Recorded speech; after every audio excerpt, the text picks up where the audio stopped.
Hi friends, मेरे digital classes में आप लोग का बहुत बहुत स्वागत करता हूं। तो यहाँ पे हम डेली बेस पे यहाँ पे छत्तीसगढ़ के भाषा और यहाँ पे छत्तीसगढ़ के सामान्य ज्ञान से यहाँ पे इम्पोर्टेंट क्वेश्चन करते हैं, जहाँ आपके सी सेट में क्वेश्चन पूछा जाता है। और यहाँ से जितने भी क्वेश्चन हम करेंगे आपके एग्जाम के बेस पे इम्पोर्टेंट क्वेश्चन कराया जाएगा। तो अगर आप चैनल में नए होंगे, चैनल को सब्सक्राइब करके रख लीजिएगा ताकि आप तक नोटिफिकेशन पहुंच पाए। और यहाँ पे जितने भी क्वेश्चन कराए जा रहे हैं आपके प्रीवियस ईयर में, यहाँ से भी क्वेश्चन पूछा गया है। तो स्टार्ट करते हैं आज का क्वेश्चन। तो आज हमारा पहला क्वेश्चन है, छत्तीसगढ़ की प्रथम छत्तीसगढ़ी व्याकरण का सृजन कब किया गया था? तो मोस्ट इम्पोर्टेंट क्वेश्चन है। तो 1870, 1880 या 1890 या 1895 में। तो आपका इसका सही आंसर हो जाएगा 1880, बी ऑप्शन सही हो जाएगा। तो छत्तीसगढ़ की प्रथम छत्तीसगढ़ी व्याकरण का सृजन कब किया गया था? तो 1880 में किया गया था। तो याद रखिए, इसका बी ऑप्शन सही हो जाएगा। अगला क्वेश्चन है, छत्तीसगढ़ की प्रथम राजभाषा कौन सी थी? तो आपके हिंदी, अंग्रेजी, छत्तीसगढ़ी या उर्दू? तो इसका सही ऑप्शन हो जाएगा हिंदी, ए ऑप्शन। तो छत्तीसगढ़ की जो प्रथम राजभाषा हिंदी थी। तो याद रखिए, इसका ए ऑप्शन सही हो जाएगा। तो क्वेश्चन इंपॉर्टेंट है। अगला क्वेश्चन देखते हैं, छत्तीसगढ़ आपके छत्तीसगढ़ी किस भाषा परिवार की एक बोली है? तो मोस्ट इम्पोर्टेंट क्वेश्चन है जी। तो आपका भारोपीय, द्रविड़, मुंडा या इनमें से कोई नहीं? तो इसका सही ऑप्शन हो जाएगा ए ऑप्शन, भारूपीय। तो छत्तीसगढ़ी भाषा कौन से परिवार के अंतर्गत या आती है या कौन से बोली के अंतर्गत आती है? तो इसका सही ऑप्शन हो जाएगा ए ऑप्शन, भारूपी। याद रखिएगा, आपके पीएससी में आया हुआ क्वेश्चन है। तो छत्तीसगढ़ी जो भाषा परिवार आपके भारूपीय के अंतर्गत आता है, भारूपी भाषा परिवार के अंतर्गत आता है। तो वेरी वेरी इंपॉर्टेंट क्वेश्चन है, इंपॉर्टेंट क्वेश्चन याद रखिएगा। अगला क्वेश्चन है, छत्तीसगढ़ी हिंदी भाषा की किस उपभाषा के अंतर्गत आती है? तो आपका पूर्वी हिंदी, पश्चिमी हिंदी, पहाड़ी, बिहारी? तो इसका सही ऑप्शन हो जाएगा ए ऑप्शन, पूर्वी हिंदी। तो छत्तीसगढ़ी हिंदी भाषा आपके पूर्वी हिंदी उपभाषा के अंतर्गत आता है। तो याद रखिएगा, ये क्वेश्चन जो आपका दो क्वेश्चन बताऊँ, ये भी क्वेश्चन इंपॉर्टेंट, दोनों आपका इंपॉर्टेंट क्वेश्चन। तो छत्तीसगढ़ी हिंदी भाषा की आपके पूर्वी हिंदी उपभाषा के अंतर्गत आता है। तो इसका ए ऑप्शन सही हो जाएगा। अगला क्वेश्चन है, छत्तीसगढ़ी को किस अन्य नाम से इसको जाना जाता है? तो आपके खलटाही, लरिया, ए और बी, ये नतोए या नहीं बी? तो इसका सही ऑप्शन हो जाएगा सी ऑप्शन, आपका ए और बी, ये दोनों आपके सही हो जाएगा। तो छत्तीसगढ़ी को आपके खलटाही और लरिया, इन दोनों के नाम से इसको जाना जाता है। तो इसका सी ऑप्शन सही हो जाएगा, ए और बी। तो इम्पोर्टेंट क्वेश्चन है, याद रखिएगा। अगला क्वेश्चन है, छत्तीसगढ़ी साहित्य के भीष्म पितामह किसे कहा जाता है? तो पंडित लोचन प्रसाद पांडे, मुकुटधर पांडे, या सी है पदम पुन्नालाल बख्शी, या डी है पंडित सुंदरलाल शर्मा? तो इसका सही ऑप्शन हो जाएगा ए ऑप्शन। याद रखिएगा, पंडित लोचन प्रसाद पांडे को छत्तीसगढ़ी साहित्य के इनको भीष्म पितामह के रूप इसको जाना जाता है। तो मोस्ट इंपॉर्टेंट क्वेश्चन याद रखिएगा। तो भीष्म पितामह के रूप में छत्तीसगढ़ साहित्य किसको जाना जाता है? तो आंसर लीजिएगा, पंडित लोचन प्रसाद पांडे जी, इसका आंसर हो जाएगा। अगला क्वेश्चन है, छत्तीसगढ़ी दान लीला के रचनाकार कौन है? तो मोस्ट इम्पोर्टेंट क्वेश्चन ये भी। तो पंडित सुंदरलाल शर्मा, पंडित लोचन प्रसाद पांडे, मुकुटधर पांडे या बंशीधर आपके शर्मा जी को? तो इसका सही ऑप्शन हो जाएगा पंडित सुंदरलाल शर्मा। तो इन्होंने दान लीला के इनको रचनाकार कहा जाता है, और दान लीला के रचनाकार इनको पंडित सुंदरलाल जी ने इनके द्वारा रचना की गई है। तो इसका ए ऑप्शन सही हो जाए। अगला क्वेश्चन तरफ बढ़ते हैं। 24 क्वेश्चन है, सुरही गैया प्रथम छत्तीसगढ़ी कहानी के रचनाकार कौन है? तो पंडित सीताराम मिश्र जी, बी है पंडित लोचन प्रसाद पांडे, या सी है आपके मुकुटधर पांडे, या डी है बंशीधर आपके शर्मा? तो इसका सही ऑप्शन हो जाएगा पंडित सीताराम मिश्र, इसका ए ऑप्शन सही हो जाएगा। तो सुरही गैया जो प्रथम छत्तीसगढ़ी कहानी जिसके रचनाकार आपके पंडित सीताराम मिश्र जी, इसका सही आंसर हो जाएगा। अगला क्वेश्चन है, छत्तीसगढ़ की किस महाकवि की जन्मभूमि मानी जाती है? सूरदास, कालिदास, तुलसीदास या कबीरदास? तो इसका सही ऑप्शन हो जाएगा कालिदास। तो छत्तीसगढ़ की जो कालिदास जी हैं, इनको इस महाकवि हैं कालिदास जी, तो इनकी जन्मभूमि इनको मानी जाती है छत्तीसगढ़ की। तो याद रखिएगा, कालिदास इसका सही आंसर हो जाएगा। अगला क्वेश्चन है, छत्तीसगढ़ प्रथम प्रबंध काव्य ग्रंथ किसे माना जाता है? तो छत्तीसगढ़ी दान लीला को, नित्य प्रवाह को या मोर माया रूप गाँव को या गीता माधव को। तो इसका सही ऑप्शन हो जाएगा छत्तीसगढ़ी दान लीला। तो छत्तीसगढ़ के जो प्रबंध काव्य है, ग्रंथ आपके छत्तीसगढ़ी दान लीला को माना जाता है। तो इसका ए ऑप्शन सही हो जाएगा। अगला क्वेश्चन 27, छत्तीसगढ़ी भाषा के पाणिनि जिन्होंने छत्तीसगढ़ी का प्रथम व्याकरण लिखा था। तो आपके जे ग्यर्सन द्वारा, हीरालाल काव्योपाध्याय, लोचन प्रसाद पांडे जी द्वारा, या डी है आपके नरेंद्र देव वर्मा। तो इसका सही ऑप्शन हो जाएगा बी, हीरालाल काव्योपाध्याय। तो छत्तीसगढ़ी भाषा के पाणिनि जिन्होंने छत्तीसगढ़ी का प्रथम व्याकरण लिखा था, तो कौन थे व्यक्ति? तो इसका बी ऑप्शन सही हो जाएगा, हीरालाल काव्योपाध्याय। इन्होंने पाणिनि को जो कि प्रथम व्याकरण इन्होंने लिखा था। तो याद रखिएगा, इसका बी ऑप्शन सही हो जाएगा। अगला क्वेश्चन है कि इसके काव्य का प्रमुख विषय प्रकृति चित्रण एवं प्रेम पर आधारित है। तो श्री दानेश्वर शर्मा जी, कपिलनाथ कश्यप, श्री रघुवीर अग्रवाल पाठक, या डी है आपके उपरोक्त में से कोई नहीं। तो इसका सही ऑप्शन हो जाएगा सी ऑप्शन, श्री रघुवीर अग्रवाल पाठक। तो इनके काव्य का जो प्रमुख विषय है आपके प्रकृति के चित्रण और प्रेम पर आधारित है इनका काव्य। तो नाम को याद रखिएगा, श्री रघुवीर अग्रवाल पाठक का उनके विषय पर आधारित है।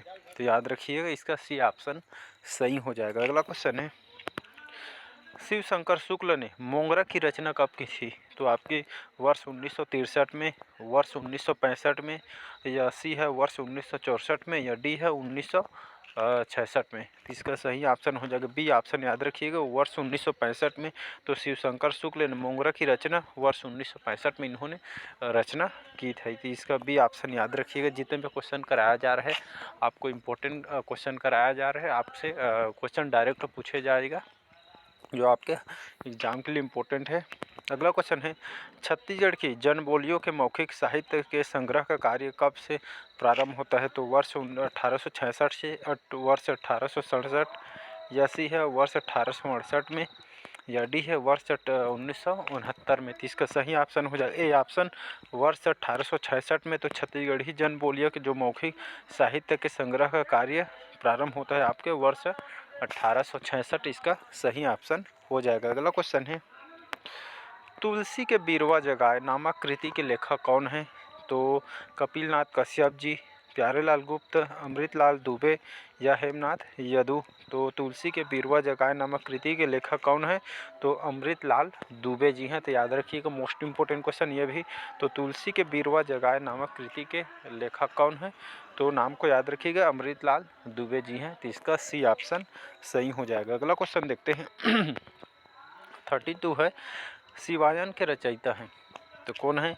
तो नरसिंह दास वैष्णव, विनय कुमार पाठक, पंडित श्यामलाल चतुर्वेदी, और डी है आपका नंद किशोर तिवारी जी। इसका सही ऑप्शन हो जाएगा ए ऑप्शन, नरसिंह दास वैष्णव। तो शिवायन के जो कि रचनाकार हैं या रचयिता भी समझ सकते हैं। तो शिवायन के रचनाकार कौन है? तो नरसिंह दास वैष्णव, इसका सही आंसर हो जाएगा। अगला क्वेश्चन है, सदरी भाषा का क्षेत्र है तो जसपुर, रायगढ़, ए और बी दोनों, या डी है इनमें से कोई नहीं। तो ये क्वेश्चन आपके पीएससी में आया हुआ है प्रीवियस ईयर के क्वेश्चन में।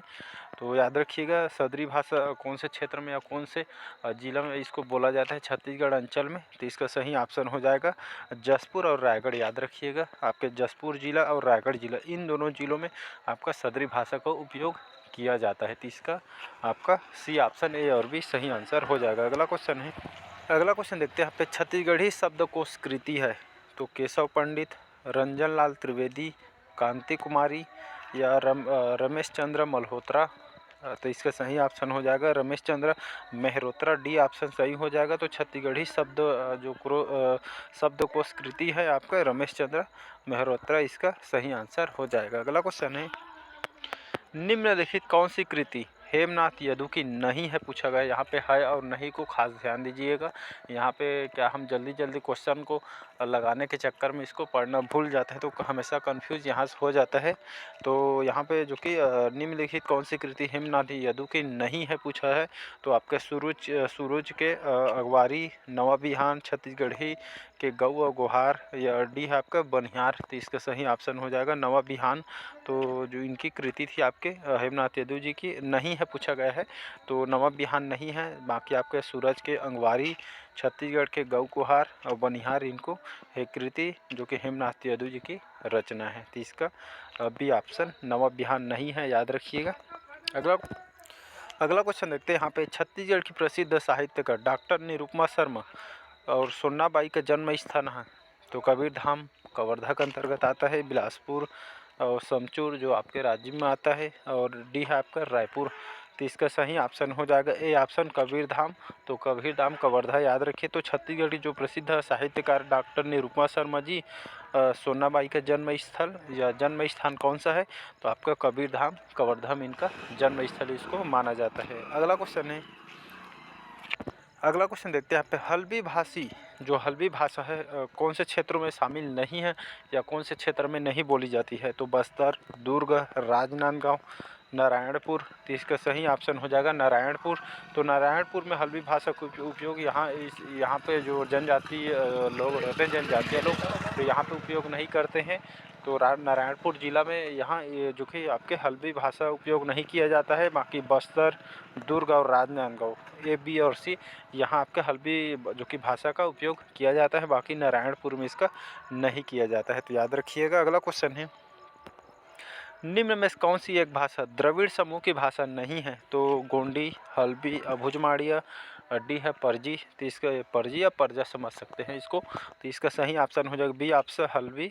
तो इनमें से यह एक भाषा जो कि द्रविड़ समूह की भाषा नहीं है। तो बाकी आपके द्रविड़ भाषा के अंतर्गत कौन सी भाषा आती है, तो गोंडी, अबुझमाड़ी और परजा, ये तीनों आपके जो भाषा है आपके द्रविड़ समूह की भाषा के अंतर्गत आता है। तो इसका हल्बी जो है इसके द्रविड़ भाषा समूह के अंतर्गत नहीं आता है, याद रखिएगा। तो आज का सेशन कैसा लगा या क्लास आज से कैसा लगा कमेंट करके ज़रूर बताइए। यहाँ से जितने भी क्वेश्चन कराया जा रहे हैं अच्छे से पढ़िए और रिवीजन करिए। यहाँ से जितने भी क्वेश्चन कराया जाए सभी इंपॉर्टेंट है आपके पीएससी में। यहाँ से क्वेश्चन आपको देखने को मिलेगा। और यहाँ पर मैं प्रीवियस ईयर के पिछले 3 साल के 2021, 20 और 19 मैंने तीनों साल के यहाँ पे प्रीवियस ईयर का क्वेश्चन मैं डिस्कस किया हूँ। जाके देख सकते हैं। जो नए एस्पिरेंट हो गए या पुराने भी होंगे बहुत हेल्पफुल होगा वहाँ से आपको तैयारी करने में 2022 के लिए। जाके देखिए और कैसे टाइप के क्वेश्चन पूछा है और कैसे आपको तैयारी करना है, आपको वहाँ से बहुत ही हेल्पफुल होगा। तो आप प्ले लिस्ट मैंने बना दिया है, तो वहाँ से आप दे सकते हैं। और मैं डेली बेस पे करंट अफेयर्स से पढ़ाता हूँ। पिछले 3 साल का जो एनालिसिस मैं किया हूँ पीएससी का, तो करंट अफेयर से जो आपके 8 से 10 क्वेश्चन आपके पीएससी में आपके करंट अफेयर से पूछे गए हैं, जो आपके इंडिया लेवल के करंट अफेयर्स पूछा गया है। और छत्तीसगढ़ में 7 से 8 क्वेश्चन आपके छत्तीसगढ़ से जो कि करंट अफेयर्स पूछे जाते हैं। तो करंट अफेयर्स आपके एग्ज़ाम के लिए बहुत ही ज़्यादा इम्पोर्टेंट हो जाता है। तो चलिए नेक्स्ट पार्ट में ऐसी वीडियो लेके ऐसी क्वेश्चन लेकर आऊँ मैं नेक्स्ट पार्ट में। अगर आप चैनल में नए होंगे चैनल को सब्सक्राइब करके रख लीजिएगा ताकि आप तक नोटिफिकेशन पहुंच पाए। तो चलिए बस आज के लिए इतना ही। Thank you.